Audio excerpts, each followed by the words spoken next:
Yadango Joseph Ulubula ngone ni namba itabo tikira namba itabo ngone na boka usaya mbaki ono sanga buluka pa nikoa oboka tiku mai lomai puna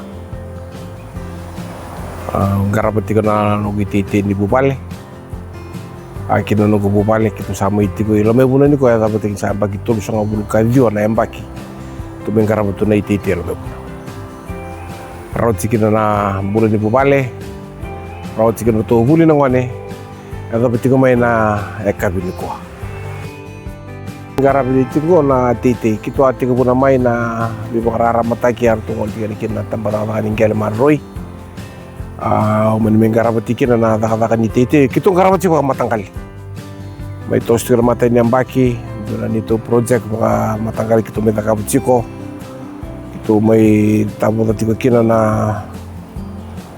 na be bukar to suleti kiani kitu mai bangataka ochi sama ilang ko nagkarua katulian bango sa toso na kaya chiko may nanitong karabara iti sa reda chiko o kaya to tungame na koron na kinabo ni indambula may mga na koron na kaya chiko kenta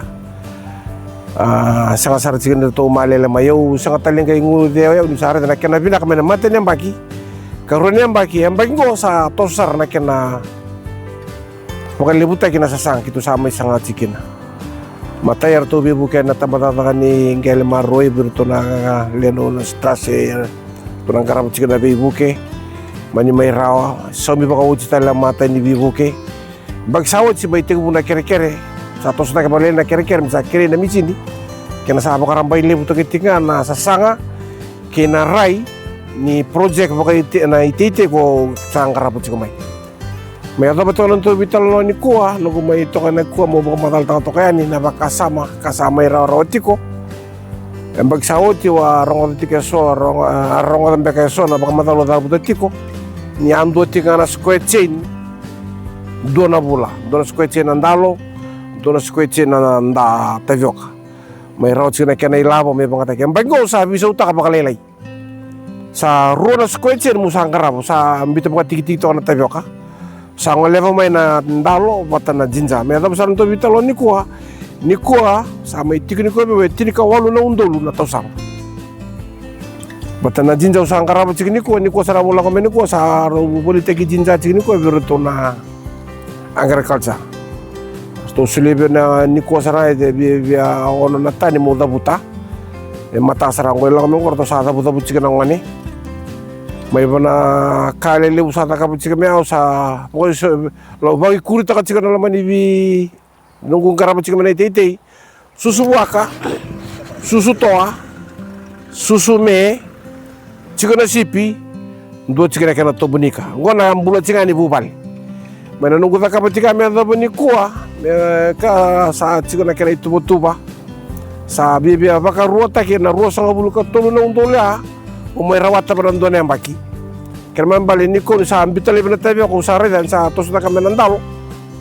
may tutupa din sa habasa nga bulkawalo na undol rawata tutupa din singa ni may manaloman ni runa eka pana skwechin sangkay may durungan ng jinja may tubitalo sa dyan ko utiangan ng baki ko ruwa bimamanga na skwechin siniyak skwechin orto sa sulebe merto sulebe na tamata na orto na agriculture tamata ni tete mo supply berto na baking ko andon dor mo supply ta ke walu tirka lima to sulebe na ni ko sabi mga dito ni ko mo dabuta man nga onatan ya tirka walu undol menarawakin ke membayar to na ko dibul to korto na turlan daw ya sa turlan dola sa tiusara na singin matak sana daw may kira na ono na tanya ko sa sonya da buto tikini ko ora ti bikan da sen donan ramdo ko biti nda ke nda sen dibuli bina ka usin dibuli bina ka usunga na fumba ya na ka ke dorun sa me da ka bitingo biso ta kana urai usangere da nangele ro tikan da ka bina tawdo ko buli sin dibuli baka ta ka bina nangele rana bu bale rana matantu rana lutu rana banua wana ka uda buto tikini ko udah bucin santa tete talawang udah buta tiba ka sama na sona bulan talabitalo no akin na income tete orang na biso taka no mo budget to ka bi korna biso taka na bula mengor na biso taka na kaket in tataka na korlebu Ni warinda buli binaka sa nando tonga na ibakata kenengin. Kongo lewa nga baka matau biso nga na mo ke tatau te biso nga na rai. Kini kerua. Mesa biso ta sara na nando ito ni ngara banaitan. Obos tingo ni dating mena koru bo bi bakong gitan. Weekend na may na rongo tamba kana bitala no bi tartarong bi leveti. Auto ko na tigo na bi pararamat ko sa ta ba tigo na tamba ka tingel maroy sa tete tikani. So na bosa. So na do roy dara bos tigo na mo na liba. Yan na bosa na daka na kena bara. Na bindanga me sa anda dakam. Meron da pangulo kina na bosa, da bakan din ta na bosa. Weekend na sora biya durma balta na bibu ke baka anda sin daka roiliu. Ena sa kana bibu ke sana bibia tomana tia na kata matentu na buke nga endu ke satu sen. Inda mo bina korto na mata no ke kando na tamba kata ni kele maroi. To na kene pokoi serto sa asir sal cikan anda bi bale. Au ci ngoni daka sa solon rambola. Salim bongi ramo de bokata. Bukan jinjin te ka andur ni bukan jinjin ta to kon tinggal tu daka. Weekend na buke kenda na biso ta kata na bitu na signi mataka. Balta na sano ko na project ni tete utunti kan. Ando hindi na punwa, ando hindi na itay. Ni biso nga naray. Manda dingo mam da pangata ko binaka nangaw na mata nakaburon do tiga kina. Ena raw nambula. Ando may tiga na kabin inday. Mo indo tiga no kubos ni biba ko ungeti. Ni sada to sana kay rambot alti mo kereti kana kabin ko weekend. Da pangata ko binaka. Labi ba kararamot tagir tungol tiga na tamat ka tayong kaya maroy. Kena daw seiti ko so na matang kalibuli kena ray bagango. Ena biso na nonda bitin ni singini mataka.